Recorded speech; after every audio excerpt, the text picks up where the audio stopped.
એક માજી દવાખાને દવા લેવા ગયા અને ડૉક્ટર હતી બહુ નાની ઉંમરની હતી એટલે માજીને કે બોલો આંટી તમને શું થાય છે? એટલે માળી કે ગગી મને અહક થાય છે. હવે ગગીને સમજાણું જ નહીં અહક એટલે શું. વળી પાછું પૂછ્યું કે માસી તમને શું થાય છે?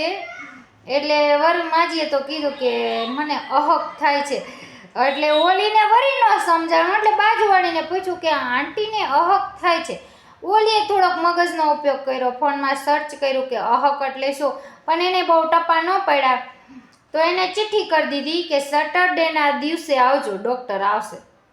હવે મેં જોયું, મેં કીધું હવે આને અહકનો જ મિનિંગ નથી ખબર તો હવે આની પાસેથી દવા બવા લેવાય નહીં. મારો વારો આવ્યો, મને કે તમને શું થાય છે? મેં કીધું સેમ પ્રોબ્લેમ, મને અહક જ થાય છે.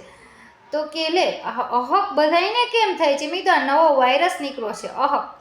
તો મને ચિઠ્ઠી કરી દીધી કે તમે આવજો સેટરડેના દિવસે.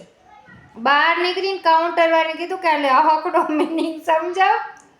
ન દેવાની દવા ન દઈ દે. માજીને અહક થતું હતું. હવે ડૉક્ટર કે આવશે સેટરડેના દિવસે. શું માજી બિચારા વળી સેટરડેના દિવસે આવે? એટલે ઘણીવાર આપણા એવા શબ્દ હોય ને કે ડૉક્ટરને સમજાય જ નહીં. અને મારા ખ્યાલથી તમે જુઓ ને કે વધારે પડતું માણસને અહક ક્યારે થાય? જ્યારે ખીચ્ચા ખાલી થઈ ગયા હોય ને ત્યારે અહક થાય.